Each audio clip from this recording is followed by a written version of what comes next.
السلام علیکم ورحمۃ اللہ وبرکاتہ۔ نحمدہ ونصلی علی رسولہ الکریم، اما بعد فاعوذ باللہ من الشیطان الرجیم، بسم اللہ الرحمن الرحیم۔ رب اشرح لی صدری ویسر لی امری واحلل عقدۃ من لسانی یفقہوا قولی۔ الحمدللہ 9th کلاس کا ترجمۃ القرآن المجید اور لیسن ہے ہمارا سورۃ الروم کا نمبر 1، سبق نمبر 1 سورۃ روم کا ہے، جس میں ہے تعارف اور مضامین سورۃ الروم کے۔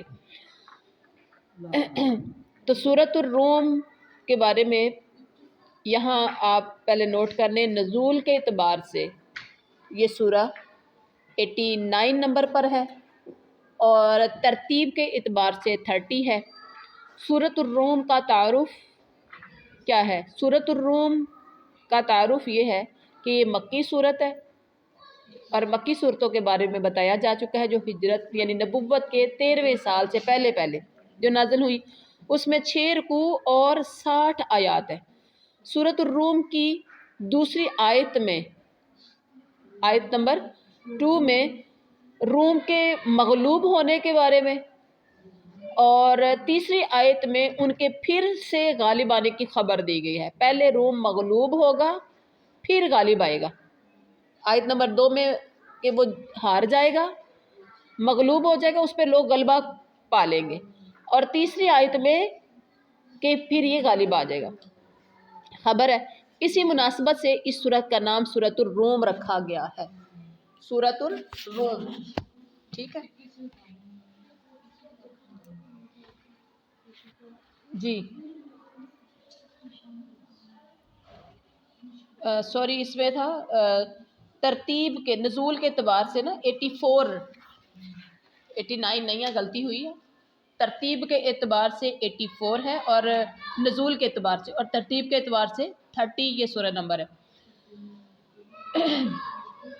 سورۃ بقرہ ہی کی طرح سورۃ روم کا آغاز بھی حروف مقطعات میں سے الف لام میم سے ہو رہا ہے۔ الف لام میم، غلبت الروم، ٹھیک ہے، روم کیا ہو جائیں گے؟ مغلوب ہو جائیں گے، تو یعنی روم یا رومی مغلوب ہو گئے ہیں، تو اس کا آغاز بھی الف لام میم سے ہوا۔ سورۃ الروم کی ابتدا میں اللہ تعالیٰ نے 2 پیش گوئیاں فرمائی ہیں۔ کون کون سی؟ جو چند ہی سالوں میں پوری ہو گئی، اور اس بات کی دلیل بنی کہ قرآن مجید اللہ کا سچا کلام ہے۔ پہلی پیش گوئی کیا تھی؟ 2 پیش گوئیاں کا تذکرہ ہے نا۔ پہلی پیش گوئی رومیوں کے دوبارہ غالب آنے کی تھی، جنہیں ایرانیوں نے ایک بڑی شکست دی تھی۔ رومی اہل کتاب یعنی عیسائی تھے، اور مسلمانوں کو ان سے ہمدردی تھی۔ مسلمانوں کو ہمدردی تھی رومیوں سے جو کہ اہل کتاب عیسائی تھے، جبکہ ایرانی آتش پرست تھے، یعنی آتش پرست کا مطلب وہ آگ کی پوجا کرتے تھے۔ مشرکین مکہ کو ان کے ساتھ ہمدردی تھی، وہ ایرانیوں سے ہمدردی رکھتے تھے، جیسے مسلمان اہل کتاب عیسائیوں سے اور مشرکین مکہ ایرانیوں سے۔ ظاہری حالات بتا رہے تھے کہ ایرانیوں کا رومیوں سے شکست کھانا ناممکن ہے، امپاسبل ہے۔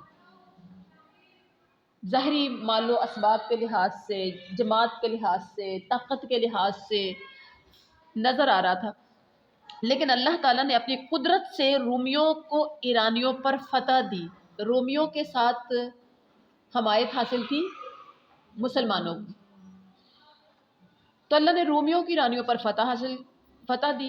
دوسری پیش گوئی اللہ تعالیٰ نے یہ فرمائی کہ وہ دن مسلمانوں کے لیے بھی خوشی کا ہوگا۔ قرآن کی یہ آیات جب نازل ہوئی تو کفار مکہ نے ان کا خوب مذاق اڑایا۔ 6 سالوں بعد غزوہ بدر کی فتح نے اس پیشن گوئی کو پورا کر دکھایا۔ گویا کہ جس سے رومیوں کو فتح ہوئی، اس دن مسلمانوں کو میدان بدر میں بھی فتح ہوئی۔ سورۃ الروم کا خلاصہ: اسلام کی صداقت کا بیان اور انسانوں کی کردار سازی۔ اسلام کی صداقت کا بیان اور انسانوں کی کردار سازی اس کا سورۃ الروم کا خلاصہ ہے۔ سورۃ الروم کے کوشچن نمبر 2 ہے اسی کے اندر، سورۃ الروم کے مضامین۔ اگر آ جائے سورۃ الروم کا تعارف لکھیں تو آپ نے یہ اتنا کرنا ہے جتنا آپ کو بتا دیا گیا ہے، اور اگر آ جائے کہ سورۃ الروم کے مضامین لکھیں تو مضامین کو الگ کر کے لکھنا ہے، کیونکہ مضامین اس کے کافی لمبے ہیں۔ اور اگر آ جائے کہ سورۃ الروم کا تعارف اور مضامین کریں، ٹھیک ہے، تو پھر آپ کو یہ اکٹھا سارا کرنا ہوگا، پہلے آپ کو تعارف دینا ہوگا اور اس کے بعد پھر آپ کو مضامین لکھنے ہوں گے۔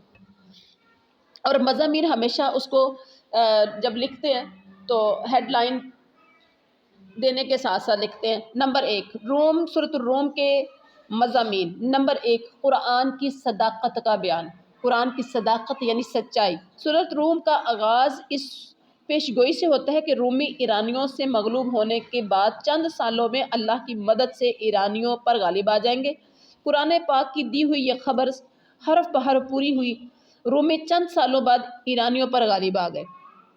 قرآن کی یہ خبر ایک معجزہ ثابت ہوئی اور قرآن کی صداقت کی دلیل بنی۔ اس پیش گوئی کا پورا ہونا ان مسلمانوں کے لیے بہت خوشی اور حوصلہ افزائی کی بات تھی۔ سورۃ روم کے مضامین میں سے مضمون نمبر 2 قیامت اور توحید کا بیان۔ سورۃ روم میں قیامت اور توحید باری تعالیٰ کے دلائل دیے گئے ہیں اور شرک کی مذمت کی گئی ہے۔ نمبر 3 حقوق کا بیان۔ حقوق کیا ہوتا ہے؟ حقوق حق کی جمع ہے۔ سورۃ الروم میں اللہ کے اور بندوں کے حقوق بیان کیے گئے ہیں۔ اللہ کے حقوق کیا ہیں بندوں پر، اور بندوں کے حقوق کیا ہے اللہ پر۔ نمبر 4 مضمون نمبر 4 انسانی زندگی کے مختلف مراحل۔ سورۃ الروم میں انسانی زندگی کے مختلف مراحل اور اسلام کے دین فطرت ہونے کا تذکرہ کیا گیا ہے۔ مضمون نمبر 5 آخرت کا بیان، مرنے کے بعد دوبارہ زندہ کیے جانے، قیامت قائم ہونے، نیک اعمال کرنے والے مسلمانوں کی جزا اور آخرت کا انکار کرنے والے کفار کی سزا کا بیان کیا گیا۔ مضمون نمبر 6 قدرت کی نشانیوں کا ذکر ہے۔ سورۃ الروم میں ایسی بہت سی نشانیاں بیان کی گئی ہیں جو اللہ تعالیٰ کی قدرت پر دلالت کرتی ہیں، جیسے انسان کی پیدائش، زمینوں اور آسمانوں کی پیدائش، زبانوں اور رنگوں کا مختلف ہونا، ہواؤں کا چلنا، آسمان سے پانی کا نازل ہونا، انسانوں کا قبروں سے اٹھنا وغیرہ۔ سورۃ الروم کا مضمون نمبر 7 استقامت کی تلقین۔ نبی کریم خاتم النبیین صلی اللہ علیہ وآلہ وسلم اور مسلمانوں کو دین اسلام پر قائم رہنے کی تاکید فرمائی گئی ہے۔ یہ بتایا گیا ہے کہ اسلام دین فطرت ہے، جو اس دین سے ہٹے گا وہ فطرت سے ہٹ جائے گا۔ مضمون نمبر 8 صدقہ کرنے کا حکم دیا گیا، یعنی رشتہ داروں صدقہ کرنے کا حکم، رشتہ داروں، مسکینوں اور مسافروں پر صدقہ کرنے اور سود سے بچنے اور حلال طریقوں سے مال میں اضافہ کرنے اور زکوٰۃ کے ذریعے اپنے مالوں کو پاک کرنے کا حکم دیا گیا۔ مضمون نمبر 9 نبی کریم خاتم النبیین صلی اللہ علیہ وسلم کو تسلی۔ کفار کے ایمان لانے سے اعراض کرنے پر نبی کریم صلی اللہ علیہ وسلم کو تسلی دی گئی۔ وحی اور نبوت کی اہمیت کا بیان۔ نمبر 10 مضمون نمبر 10 تمثیل کے پیرایہ میں لوگوں کو سمجھایا گیا ہے کہ جس طرح مردہ پڑی ہوئی زمین، تمثیل کیا ہوتا ہے؟ یعنی مثال دے کے سمجھایا گیا ہے۔ تمثیل کے پیرایہ میں مطلب مثال دے کر سمجھایا گیا ہے کہ جس طرح مردہ پڑی ہوئی زمین اللہ کی بھیجی ہوئی بارش سے یکایک جی اٹھتی ہے، مردہ زمین زندہ ہو جاتی ہے اور زندگی و بہار کے خزانے اگلنے شروع کر دیتی ہے، اسی طرح اللہ کی بھیجی ہوئی وحی اور نبوت سے بھی مردہ پڑی ہوئی انسانیت کے حق میں ایک باران رحمت ہے، جس کا نزول اس کے لیے زندگی اور نشو و نما اور خیر و فلاح کا موجب ہوتا ہے۔ سورۃ الروم کا مضمون نمبر ہے 11 نافرمانوں کے انجام کی آگاہی۔ سورہ کے آخر میں نافرمانوں کی ہٹ درمی اور ان کے برے انجام کا ذکر کیا گیا ہے۔ تو یہ تھے سورۃ الروم کا تعارف اور سورۃ الروم کے مضامین۔